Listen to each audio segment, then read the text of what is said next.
Good morning. I'm John Jones, Chairman of the Oklahoma Turnpike Authority. This meeting is being conducted pursuant to the notice provisions of the Oklahoma Open Meeting Act, with all participating authority members attending in person. While this meeting is open and public, there will be no public comments, as is OTA's longstanding historical practice. In addition to being open to the public for in-person observation, the meeting is being live streamed and recorded for remote viewing. The time is 10 a.m. and I am calling the February 4th, 2025 regular meeting of the Oklahoma Turnpike Authority to order. Charity, please call the roll. Mr. Will Berry. Here. Mr. Todd Cone. Here. Mr. Gene Love. Here. Mr. John Tidsworth. Here. Ms. Dana Weber. Here. Mr. John Jones. Here. We have a quorum. Thank you. First items this morning are recognitions and announcements. Director E. Kelly.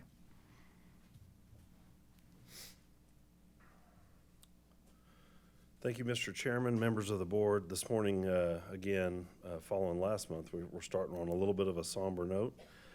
I was made aware following the board meeting last month of the passing of former Secretary Neil McCaleb, and with the board's permission, I'd like to read a little dedication to him. McCaleb was the first director at both the Oklahoma Department of Transportation and then the Oklahoma Transportation Authority, now the Turnpike Authority, while also serving as a cabinet secretary.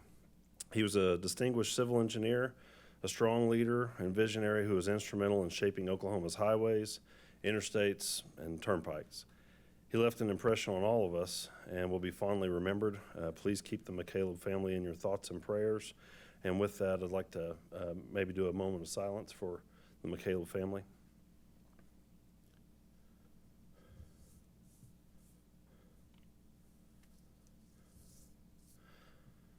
Thank you. Following that, on a much brighter note, as everyone is aware, former chief engineer for the Turnpike Authority, T.J. Dill, who also served as deputy director, was transferred willingly on both parties from both ODOT and OTA to the Turnpike Authority, to the Department of Transportation. Let me start back at the beginning of this.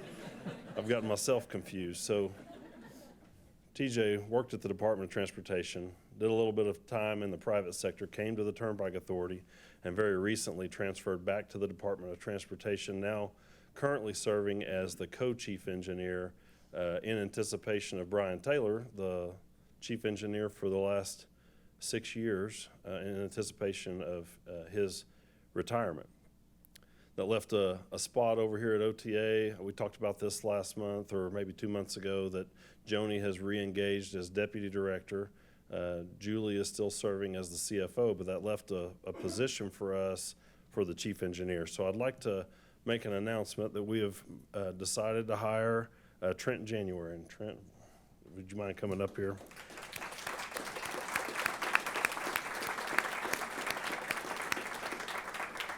I'll read a little bio on Trent.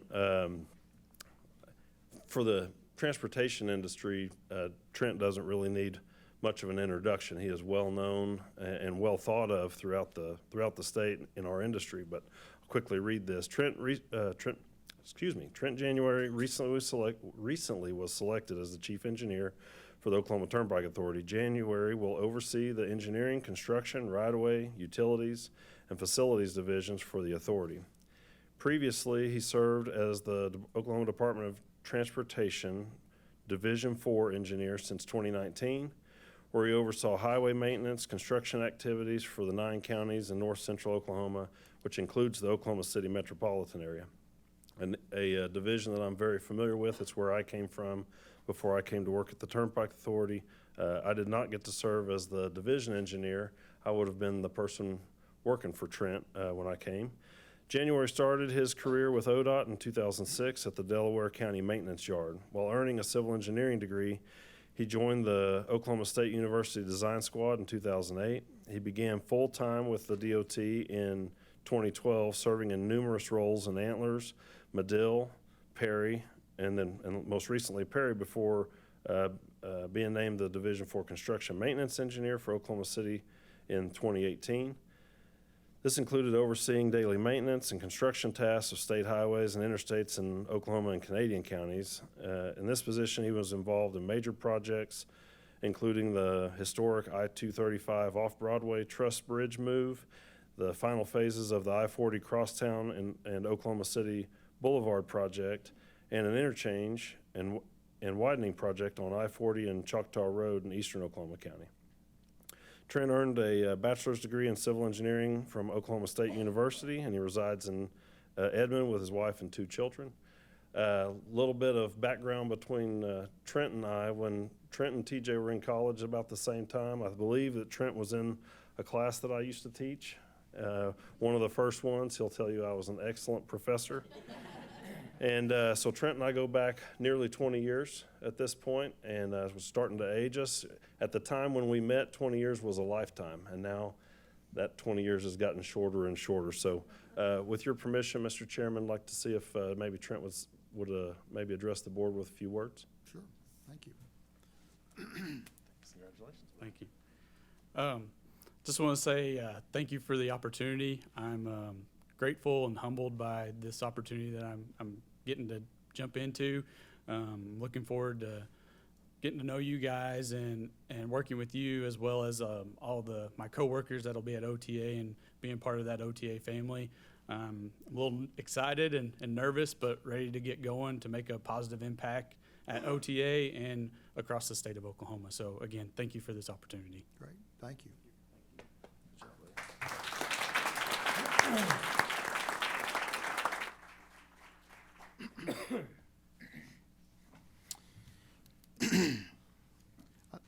You all, the board has been provided a copy of our minutes from our regular meeting on January 7th, 2025. I ask for a motion for the approval of the minutes. Move for approval. We have a second? Second. Thank you, Ms. Weber. Please vote appropriately.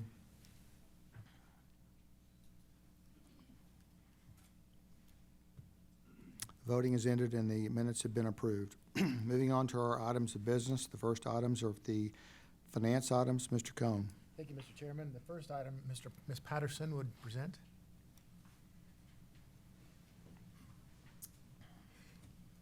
Good morning, Chairman Jones, members of the authority.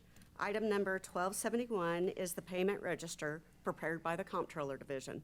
This payment register includes all payments made for the month of December 2024. The staff has reviewed this item and recommends this item for approval. Any questions? If there are none, Mr. Chairman, I would move for approval of item 1271 as presented. Thank you. We have a motion for approval of item 1271. Do we have a second? Second. Thanks, Ms. Weber. Please vote appropriately. The voting is ended and item 1271 has been approved. And that's the end of my extensive finance reports today. Thank you for driving 2.5 hours down here to do that. Moving on to our engineering and construction items, Mr. Will Berry. Thank you, Chairman Jones. My first item is item 1272, which will be presented by Mr. Gardner.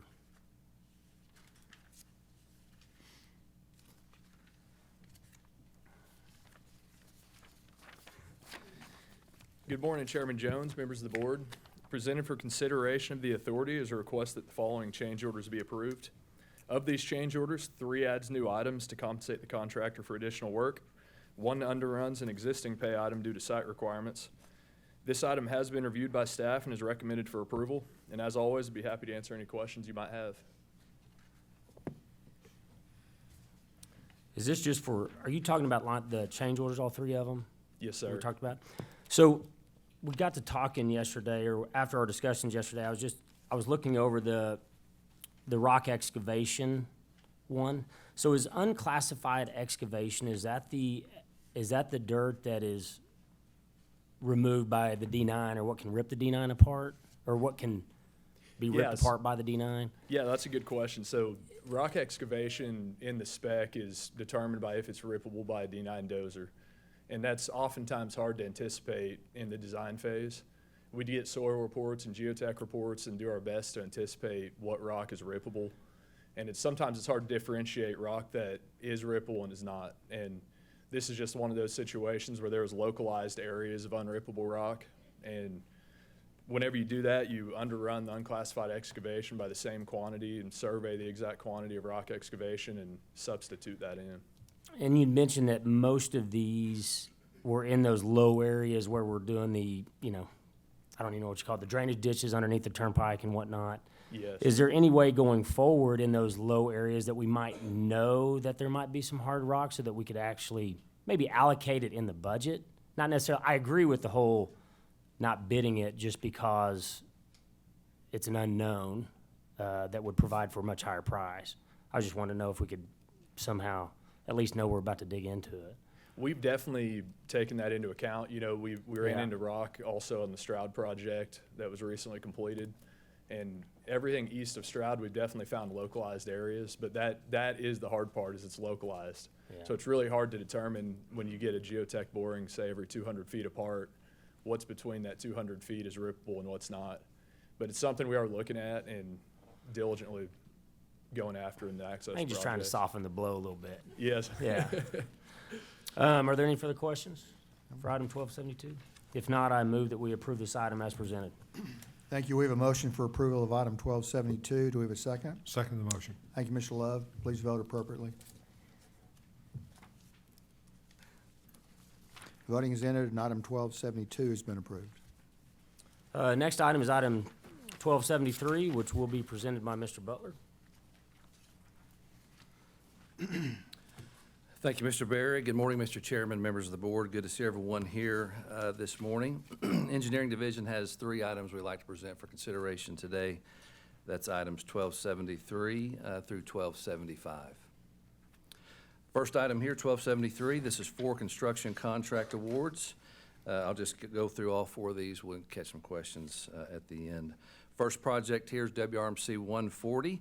This is asphalt pavement rehabilitation from milepost 260 to 265.1. This is in Mays and Rogers counties. This is a capital plan project on the Will Rogers Turnpike.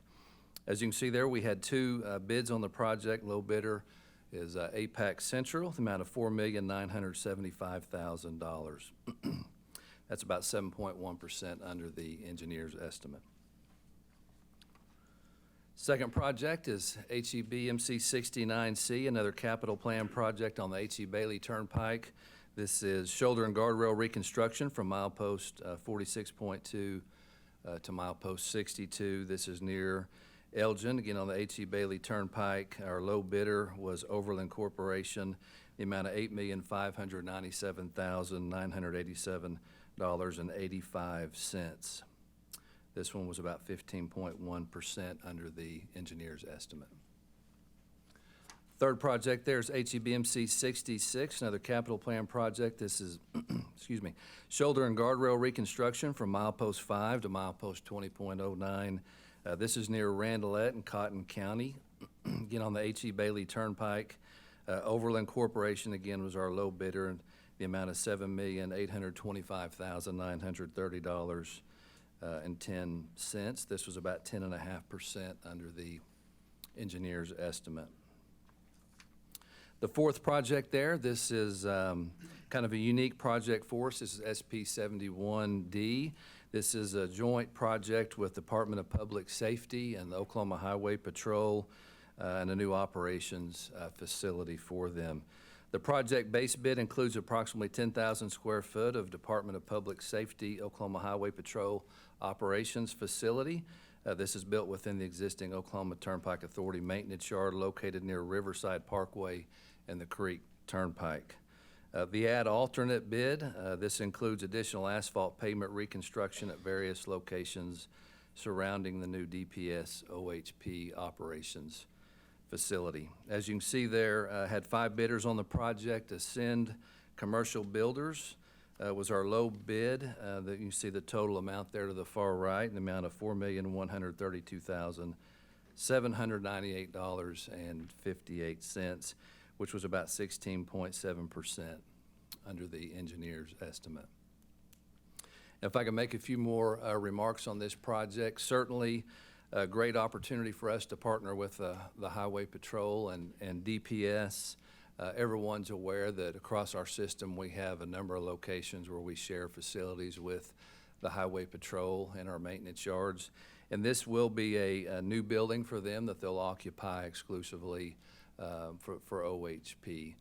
They're not in the day-to-day business of designing projects and letting them to construction, so they asked for our assistance. We were happy to help them with that. It's been a great partnership. Again, got some great bids on the project, and they're going to be funding the project 100%. So with that, staff's reviewed all 4 bids. We recommend approval, and happy to answer any further questions. Are there any questions? If not, I move that we approve this item as presented. Thank you. We have a motion for approval of item 1273. Do we have a second? Second the motion. Thank you, Mr. Love. Please vote appropriately. Voting is ended, and item 1273 has been approved.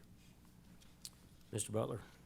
Yes, sir. Next 2 items are both on-demand design contract modifications for the Access Bond Program. The first one here, item 1274, this is contract OLS-04. Olson is our consultant on the project. This contract modifications provide compensation for additional engineering services for the respective Access Program projects. This change will increase the consultant's not-to-exceed contract amount to include additional contract milestones on select projects. Project milestones include plan stages of 30%, 60%, 90%, and final 100% PS&E plans, the bidding phase, construction services, and project completion documentation, including as-built plans. As you can see there, for this contract, there are 6 design segments or projects, as we call them. This new not-to-exceed amount is primarily for T-26003 and T-26007. The amount due under this modification number 3 shall not exceed $3,072,730. The new revised contract amounts are not to exceed of $16,026,820. Be happy to answer any questions. Any questions? If not, I move that we approve this item as presented. Thank you. We have a motion for approval of item 1274. Do we have a second? Second. Thank you, Mr. Love. Please vote appropriately. The voting is ended, and item 1274 has been approved. Mr. Butler. Yes, sir. Item 1275, another on-demand design contract modification for the Access Bond Program. This is contract MAC-01, and this is with MacArthur Associated Consultants. This contract modifications provide compensation for additional engineering services for the respective Access Program projects. This change will increase the consultant's not-to-exceed contract amount to include additional contract milestones on the select projects. Project milestones include the 30%, 60%, 90%, and 100% plans, the bidding phase, construction services, and project completion documentation, including those as-built plans. As you can see there, this contract has 4 projects or design segments associated with it. This new not-to-exceed amount is for the purpose of the first project there on the list, EWC-28. 1001. This is similar to the I-35 East-West Connector interchange that I brought you a few months ago for approval, but this again is at I-44 and what will be the new East-West Connector near Newcastle. This project includes 1 mile of East-West Connector main line, 1.8 miles of I-44 main line, a half mile of State Highway 37, almost 10 miles of new ramps, 2.3 miles of frontage road, 14 bridges, which equates to about 75 spans, 4 direct connect ramps, multiple driveways and interchanges, and multiple stakeholders that include ODOT, City of Newcastle, tribal, and utility owners.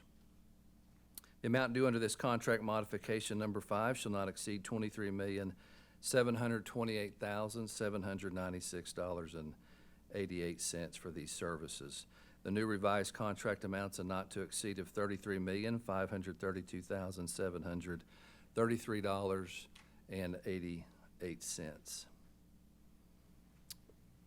Staff's reviewed. We recommend approval. I'm happy to answer any questions.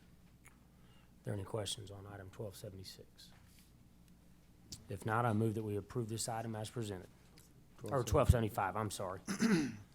Thank you. We have a motion for approval of item 1275. Do we have a second? Second the motion. Thank you, Mr. Love. Please vote appropriately. The voting is ended, and item 1275 has been approved. Thank you, Mr. Butler.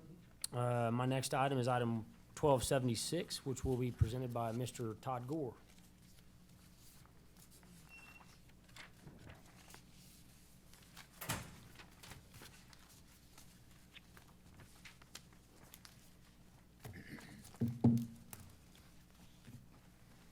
Good morning, members of the board and Mr. Woodbury.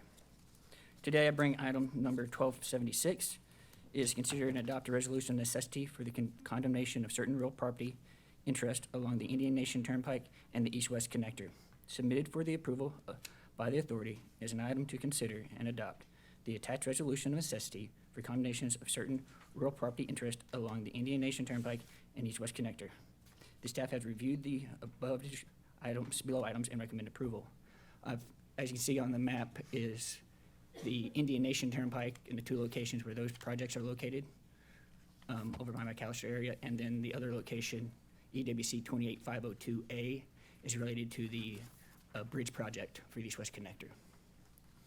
And with that, I ask you answer any questions you may have. I have some questions, if that's all right. First of all, it's great to see you here. Thank you, it's good to be here. It's really good to see you back. So we're wanting to treat the property owners as fairly as possible. Can you kind of describe for us the process of acquiring these right-of-ways? Yes, the right-of-way process is multiple steps to it. You know, once the design engineers determine what the property is needed for the construction project, we take that to notify the landowners that are impacted by notice of intent or an NOI. We let them know that they're going to be impacted in some way, and that starts the right-of-way process. We then have it appraised to determine the fair market value. Then we present based off that appraisal, we present that to the landowners and start negotiations with them. Typically, the process between start to end averages about 6 to 7 months from the time the NOI goes out to the time that we reach a settlement with the landowners. So I think we actually get 2 appraisals, don't we, Todd? So with the appraisal process in itself, we have it appraised by a certified general appraiser. That is submitted to our oversight group. They, within that group, has another certified general appraiser to review. So it's not a second appraisal, it is a review of the first one to make sure that they meet USPAP, which is the standard appraisal practice, and to make sure that the logic and the math is all agree with that. If there is something that review appraiser has questions on or wants to discuss, they will go back to the appraiser and discuss those issues and address whatever concerns they might have. And not to give away our hand, but we're not going low dollar on these appraisers. Do we typically offer higher than the appraiser? What does that negotiation look like? You know, we don't give any instructions to the appraiser. We want them to follow U.S. standard and what they would appraise the property to be fair market value. So we try to stay out of giving them any directions whatsoever and let them just follow the standard practice of what they do as they appraise for anybody else. Do you have any idea how many properties we've acquired so far under the Access Oklahoma project? For the Access Oklahoma project, we are around, I kind of cut some notes for that potential, 30 properties that we've kind of started and going through that. We started going through about 30 properties. So far, we have secured 19. And this resolution is for condemnation. Condemnation is not our first step. No, condemnation is our absolute last resort. This is the one thing we take the most serious thing to, we have to have that way. Even if the landowners are on this list, does not mean we're going to condemnation with them. It just gives us the potential in the process to do that if needed, or can't come to financial agreement and get to a settlement, or very common is a title issue. If you notice, the EWC was around the river. Rivers move, rivers shift, that affects their legal descriptions, affects their title, things like that. And we've gone through this process a number of times through the driving forward, and obviously some of you might know there's multiple ways to clear up title, either through a quiet title action, things like that, but we have found that most efficient and costly for us, and time to get, so we can pay the landowners quickly, and what we've agreed to pay, is through a friendly condemnation, in which we basically reach agreement with the landowners. We go with the understanding that we're going through a condemnation just to clear up the title. And then that way they can get paid a lot quicker than them going through a probate or title action, something like that. Do you have any idea what percentage we acquire by agreement, what percentage requires condemnation? Yeah, using the driving forward as an example, we were about 90 to 95% secured through settlements, and about 5% or so to condemnation. Within that, I wrote down here, got that. So for driving forward, we actually secured around 900 parcels. Of that, 5% was due to title issue. We went to condemnation for title issue, and 6% went to condemnation for financial issues. So all combined, that was only a 12% that for driving forward out of those parcels that went to condemnation for one or the other. On this list that you've given us, are there any homes on these properties? No, all these are raw land, so no homes are impacted. And have you been negotiating with these landowners before this resolution you're asking for, or is this the first step? No, they're, I think they're in multiple phases. You know, not every land property is the exact same level in negotiation, but yes, we've been actively working with them and notified them since before the first of the year back, December, October, November timeframe. And your hope is to be able to reach a negotiated, That is agreed-upon settlement and not have to go this route? correct. if That's possible. saying, that is always, we keep shooting, and we'll keep shooting that from till going forward. But at some point, we'll get to, because of time restraints for the project, we'll have to go that route for condemnation, and we'll have that ability to do so if it is needed. Yeah, it's obviously a last resort, and as you mentioned earlier, 19 parties you've been able to reach agreements with. Correct. If there are homes on these properties, do we help with moving costs, or are there any other costs that we help with? Yes, when it comes to homes and in business and everything, we do cover removing cost and relocation cost, which, that can range from the home improvements inside the home, also any tractor, trailers, any other things that might be on their property. We also get quotes, multiple quotes for that, and that is included in the price that we purchase from them, and give them that option that they can take that funds to have someone professionally come in, box them up, move all their personal property to their new location. And what happens between the time that we condemn or buy the property until we actually start construction? Because that's usually a pretty long time. Yeah, so depending on that timeframe, we give them occupancy agreements to allow them to stay on the property until it comes to a critical point of construction or utility needs. Some properties, they're impacted because of utility crossing the homes, stuff like that. So that is the two factors, and it can range from minimum is 30 days, but it can range up to a year plus, depending on what time we've reached an agreement with them in the process and timing of construction. Because we're always trying to get to them, want to get to people, especially with homes, let them know and as early as possible, so we can give them as much time as possible to find another location and give them that ability to do that. That's another one of the questions I had, is how many other properties are we in negotiation with right now? And then how long until you bring those to us? The other, about 11, they are probably be another, we're still really early on those. It'd probably be, if bring those to you, be another couple months. Okay. Thank you, Todd. I appreciate your answers. I hope he doesn't have to bring any more to us. And obviously, it's imperative, goes without saying, but I want to say it, it's imperative that you do everything you can do to not have to do the condemnation. So it's a last resort, and it's necessary at sometimes, but I think it's imperative that we do everything we can to reach agreements. Yes, and, even if we go into condemnation, like I said, last resort, we never stop negotiating with them. We'll always continue all the way up to basically trial, trying to reach a settlement and agreement with them to get it resolved as quickly as possible for the landowner.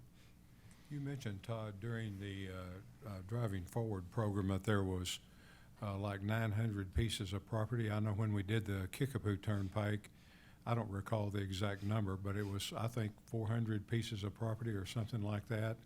and very few of those went to condemnation, if I recall, really low percentage. Correct, they were about the same range as the overall program. Yeah, okay. Are there any other questions? If not, I move that we approve item 1276 as presented. We have a motion for approval of item 1276. Do we have a second? Second the motion. Thank you, Mr. Love. Please vote appropriately. Voting is ended, and item 1276 has been approved. Chairman Jones, Taking people's property against their will to build unneeded toll roads is wrong. Morally repugnant. People of Oklahoma. Excuse me, It's time for you to listen. sir. I asked when I started the meeting there would be no public comment. You did, and I've made my comment. I'm a private citizen. I'm entitled to speak. I'm entitled to leave.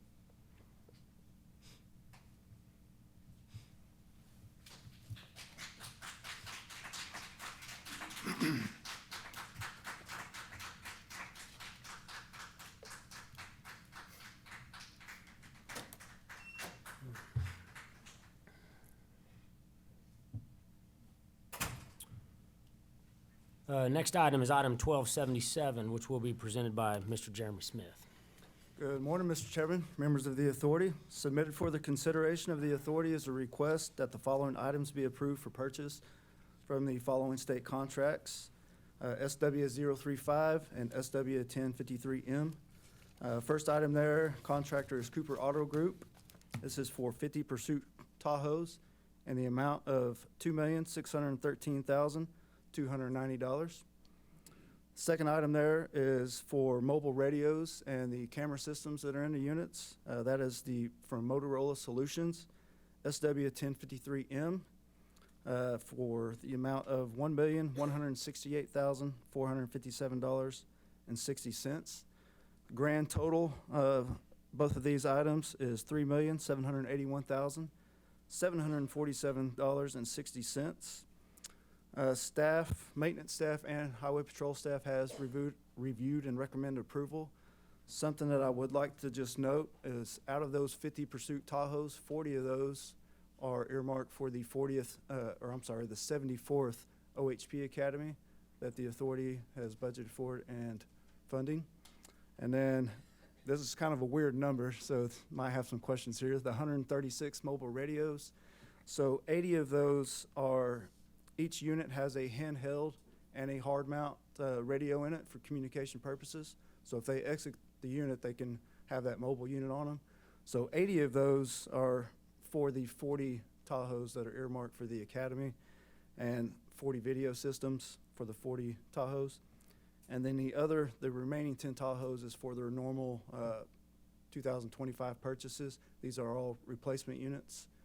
And it's kind of an odd number there because last year we approved the purchase of some newer radios, and because of their newer platform, they're able to transfer those over to the newer units.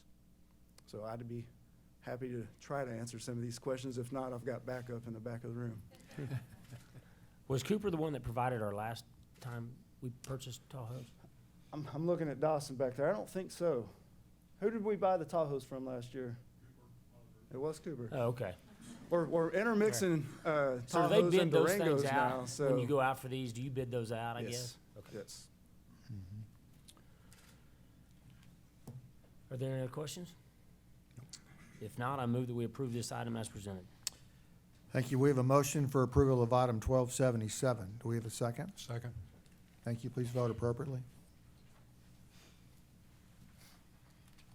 Voting is ended, and item 1277 has been approved. Thank you, Mr. Berry. Moving on to our reports section. Our first report is our Highway Patrol report, Major Val. Oh, well, we have a stand-in. Please introduce yourself, because I did not know we had someone else. Thank you. Morning, Mr. Chairman, members of the authority. My name is Captain John Paul. Standing in for Major Val this morning. He is interviewing cadets all day long. So he's having a good time. For the month of December, Turnpike troopers made 4,449 violator contacts. They assisted 1,053 motorists, investigated 105 motor vehicle collisions. Troopers worked 1,016 shifts, and they averaged 210 miles per shift for a total of just over 213,000 miles driven. We made 3 criminal interdictions on the Oklahoma Turnpikes and regrettably had 2 fatalities for the month of December. Be happy to answer any questions. Any questions? Thank you, Captain, for your report. Yes, sir. Our next report is our consulting engineer report, Mr. Jimmy Sparks.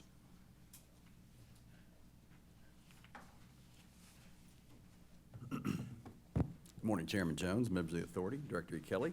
Concerning the trust requirement services, I'd like to draw attention to 2 projects that were awarded on the H.E. Bailey Turnpike today. So kind of as we start our 2025 inspection cycle, one of the common pavement distresses we see on our older concrete turnpikes, which are the Cimarron, H.E. Bailey, Indian Nation, and Muskogee, is and those that have asphalt shoulders, where the joint of the concrete driving lane and the asphalt shoulder meet. As the asphalt ages, we have moisture infiltration, freeze thaw, that joint starts to open up. So, and I know our maintenance crews, OTA maintenance crews, are probably constantly addressing that. So these 2 projects on the H.E. Bailey today award almost 30 miles of shoulder replacement, which puts new asphalt out there and really closes up that joint, and also replaces guardrails. So in 2024, we completed 2 similar projects on the Bailey at about 29 miles, and it looks like in the 5-year plan, there's about 81 more miles of these. So these aren't, high-profile projects because they're off the driving lane, but they are crucial to the safety of the system. So I always want to point out where we're reinvesting in certainly in the right ways. In January, our engineers checked 60 special overloads, which is a really high number. In 2024, we saw about 240 for the entire year. So a lot of movement out on the system.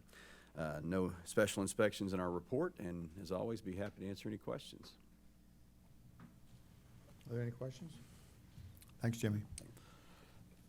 Our next report is our trustee report, Ms. Singleton. Good morning.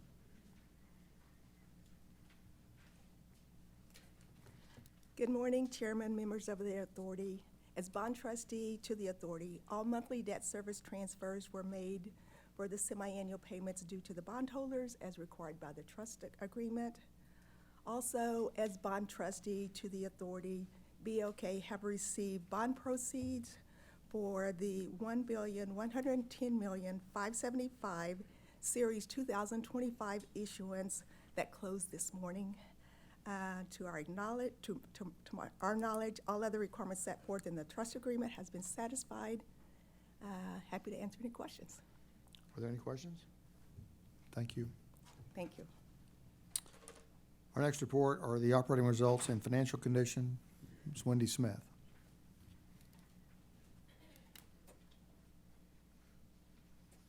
Chairman Jones, members of the authority, Director E. Kelly, you've all received your operations report for December prepared for the Comptroller Division, and I'm happy to report that net toll revenues for December 2024 outpaced December 2023 by 8.2%.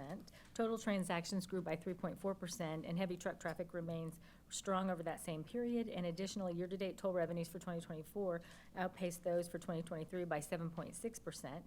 OTA continues to maintain a conservative approach to spending. Collectively for the year, division managers held revenue fund operating expenses to 18.1% under the 2024 operating and maintenance budget, and that continues to allow OTA to steadily achieve and exceed their trust-required senior and total debt service ratios. So that brings me to the bond issue that closed this morning that our esteemed trustee Rachel Singleton mentioned. We're pretty excited about it. The authority was welcomed into the market. The sale could not have gone better.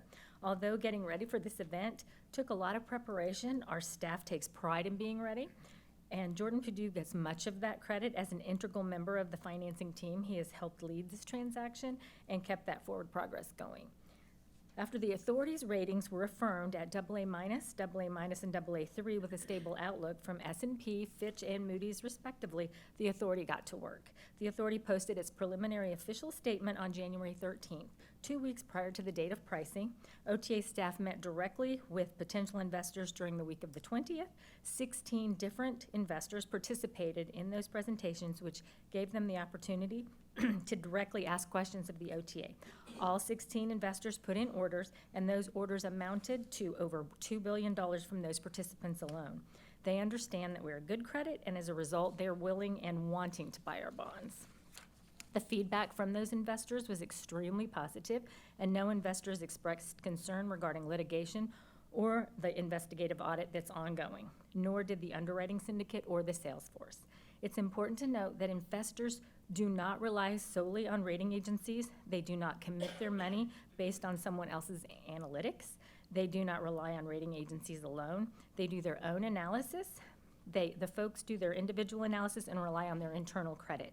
The credit rating agencies are only one thing that they look at. So when we talk about the acceptance of the authority's bonds, it's not just the rating agencies. It is investors doing their own work and their own analysis. OTA's strength of credit and management team, as well as the syndicate's pre-marketing initiatives, resulted in a very successful pricing. The transaction garnered over $9 billion in orders from over 100 unique institutional investors, as well as individual retail participation, resulting in 7 times oversubscription. Oklahoma residents purchased over $5 million in bonds, and all Oklahoma resident orders were fulfilled as their orders were the first priority to be filled, which is in the case of in all OTA bond issues. Today, the authority closed on the delivery of the $1.1 billion in Series 2025A second senior revenue bonds, its second bond issue of the program, and received its construction proceeds in the amount of $1 billion. Staff is ready to continue the work on the Access program, and because of the overwhelming demand for its bonds, the authority was able to achieve a cost of capital of about 4.5% for a 30-year bond issue with a 23-year weighted average maturity. The authority also refunded certain maturities of the 2017 bonds, resulting in savings of over $18 million, or a net present value savings equal to 7.5% of refunded bonds, compared to the typical threshold of 3% that the state likes to see, because as you know, we do go through COBO for everything. This was done without extending the original maturity schedule of the refunded bonds. And I know the director will talk about this a little bit when he gets up to do his report, but all in all, we're very proud. It was a very successful transaction, and I'm happy to take any questions. Any questions? Well, just kudos to you and your team and the leadership of Director E. Kelly. Goldman Sachs was absolutely clear that the work you did the prior week made an impact on the ability to sell the bonds and get the interest rate that we got. But you guys just performed out of this world. Congratulations. Thank you, and I would like to say Director E. Kelly does a great job talking about us and telling our story, and we really do appreciate his leadership. Thank you. Thanks. Next item is our Director Report, Director E. Kelly.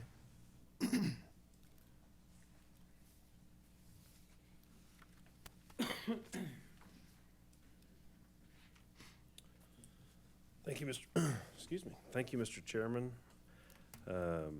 Wendy did a great job explaining all the ins and outs of the bond issuance that occurred this last week, or the pricing that happened last week, and again that we closed on earlier this morning. We went to the market looking for a little over a little less than $1.5 billion. We took orders for over $9 billion in the initial pricing. Because we were oversubscribed, we're able to, the way that process works for people who haven't been there, I mean, the way that works is you're able to lower your interest rate, saving money. And that's always our goal in Oklahoma, is to have safe, efficient transportation, and we're just a funding mechanism that pays for asphalt, concrete, and steel, Mr. Berry, that we were talked about earlier today, rock excavation sometimes. But being able to save money in the bond market, being able to achieve a low interest rate, allows our dollar to go further, allows us to further keep those low tolls on our network. And again, we're one of the lowest in the country, definitely one of the lowest in the region. Even when we compare to local states, we're very efficient in the cost to drive on on a toll road. One thing that I also want to highlight is that we had orders from Oklahomans that we fulfill those orders first, and it ended up being around $7 million in individual bonds that were purchased by people here, by individuals in our state. And that doesn't account for the numerous people who invest through investment firms. These are individuals that were able to achieve some of the bonds. So excited about that.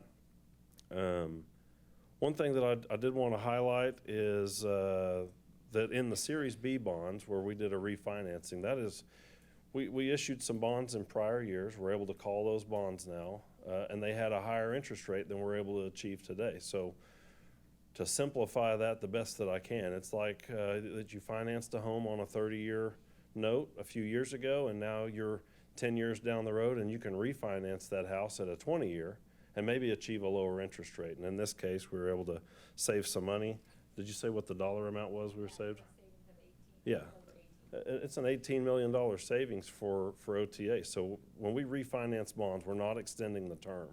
I know that that is something that is usually misinformed in on social media and places. We don't extend the term of our bonds. When we issue bonds 30 years from that date, if that's a 30-year maturity, it should be paid off, and we always have been able to make those payments for over 70 plus years. So just want to, Wendy tried to give me credit for the bond issue, and I'm telling you, it's all Julie, it's all Wendy, it's all Jordan and the finance team, and we have a tremendous finance team of consultants. So if I may, Mr. Chairman, I'd like to have a round of applause for all of them.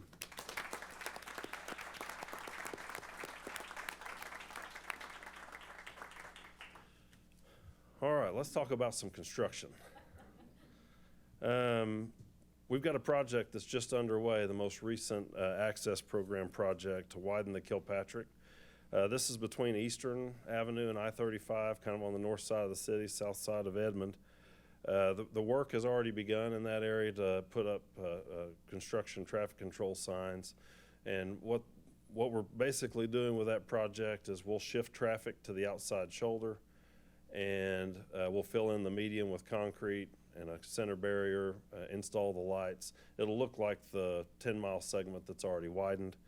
But that work has already begun, and really the traffic impacts, we'll start to see them mostly at night. We'll have it down to one lane while we're doing some of the nighttime work, but that's supposed to have begun earlier this week or late last week, and it's scheduled to go through the end of this year before it'll be complete. One of the fastest traffic growing segments on the Turnpike network has been the Kilpatrick in all segments, but this particular area was ready to get to construction, get that widening done, and have a major safety improvement. We forgot to put a note on here, but we do have one other thing that I wanted to mention. We opened a new interchange. Ms. Weber, you were able to attend the opening. We were able to open 3 legs of a new interchange where Route 66 goes over the Turner Turnpike between Bristow and Kellyville. I was able to visit with Jeff earlier today about this, and we had one leg of that interchange that we didn't open a few weeks ago when we did the opening, and that's because the construction traffic was utilizing that ramp to get on and off. During the current phase of construction, that ramp can be opened, and so Jeff's going to work with the contractor, make sure we test all the tolling equipment and get that open later this week. It will be closed again. We think this is still of benefit to the locals that live in that area. They're mostly the people that are utilizing that. Obviously, when we have an accident, we need the emergency detour traffic. That'll be another place that we can get traffic back on the Turnpike. So we'll get that open later this week. I don't have an exact date just yet, but we'll get that open later this week. And I think Jeff kind of told me that maybe in 3 months or so, we'll need to do another closure of it while we shift traffic around. Be closed for a few months, then we'll try to get it open again. So bear with us if you're in that area, but why not take advantage? If you can have it open for 3 months, why not try to take advantage of that? So just wanted to kind of make that a little bit of an announcement today. Leading into a little bit more about safety, we've had several accidents associated with the Wellston project. at Wellston, if you've driven the Turner Turnpike there, we've got traffic narrowed down. The lanes are still 12-foot lanes. There's still plenty of room to get through, but the speed limit is posted at 55 miles an hour. And as everyone knows, I drive that just about every day, twice a day. And routinely, traffic is going too fast. I've been talking to Jeff and LaDan. They came up with the idea to maybe put in some rumble strip to alert drivers as you're approaching that construction zone to slow down. So I beg the public to please put your distractions away in those work zones. Pay attention to this posted speed limit. That is not there. That is there to get traffic slowed down so that they can safely maneuver through that work zone. Working really hard to get that project completed, and we have had very few issues with the project itself, aside from the traffic just driving too fast through it. So, would appreciate just a little bit of help with that. One other thing that I wanted to highlight that occurred this last month following the board meeting. I think it was January 10th, Jeremy, that the snow kind of moved in, or I guess it was overnight 9th into the 10th. And the southern side of our state that usually doesn't receive so much snow got a significant amount of snow, 11, 12, 13 inches in some areas. It was beautiful snow, fell straight down, which we don't often get in Oklahoma. Usually we have drifts. That wasn't the case with this particular storm. But on Friday, I was able to make it down to the Indian Nation Turnpike that was hit really the hardest, and watched some of the guys that were working with our tow plows. We were able to shift forces and move some of our equipment around. The Turnpike Authority has 14 tow plows, right? 12, 11, 7, 17. What's the number, Jeremy? The Turnpike Authority has 17 tow plows. I don't know where they've been keeping them hidden, but I'm gonna have to look into that. The video that you're seeing on the screen, though, is a Turnpike Authority tow plow, but it's not on the Turnpike. We were able to get ahead of the storm and keep up with it on the Indian Nation. Actually, this is the Indian Nation, this particular section, right? That's Highway 69. Okay. Well, I'm gonna have to start all the way over at the very beginning of today. So this, what ended up happening, we were able to get ahead of the storm, and the only places we had snow still packed was in work zones where we can't spread out the tow plow quite so wide. So in visiting with ODOT, that was really far behind. ODOT has acquired a couple of tow plows, so they were out using them on the state highway system, but they called and phoned a friend.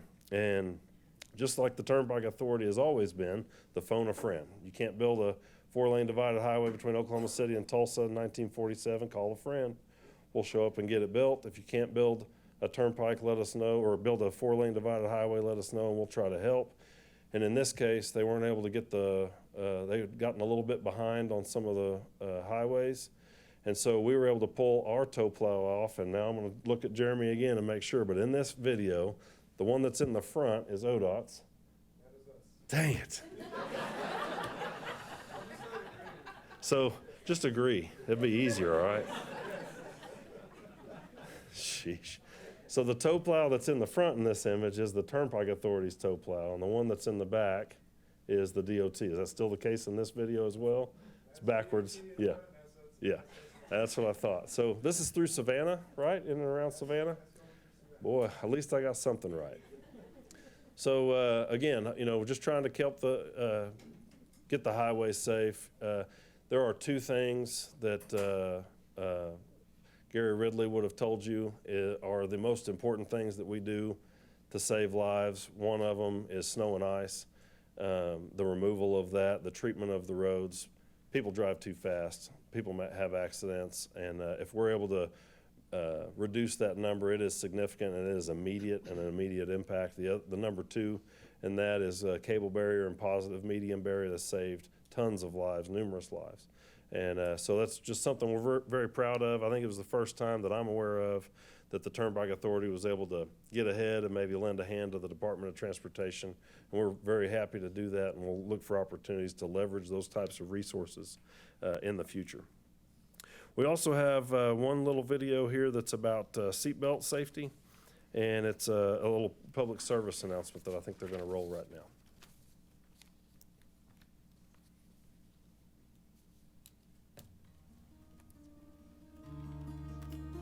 Sometimes it's the unseen things we do that matter most.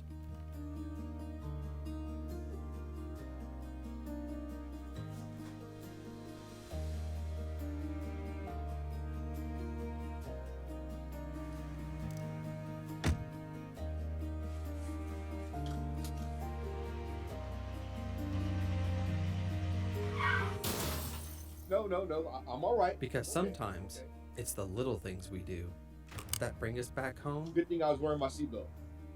to those we love. I'll be home soon.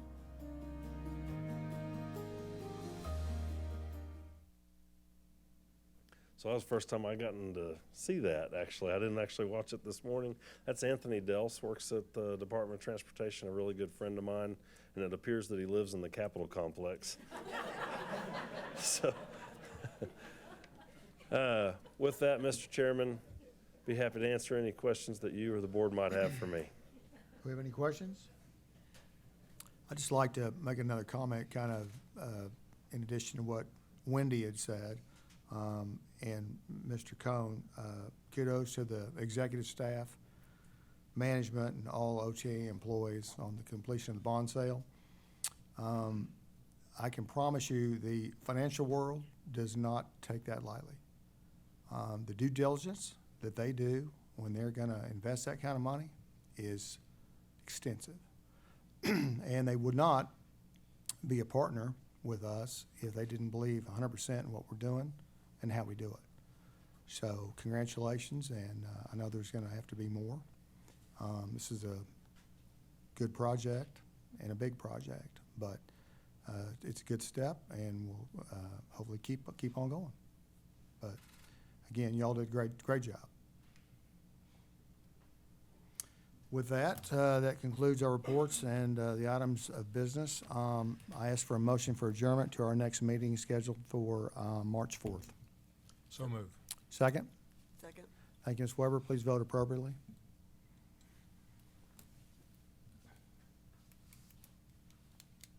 Voting is ended. We're adjourned to Tuesday, March 4th, 10 a.m.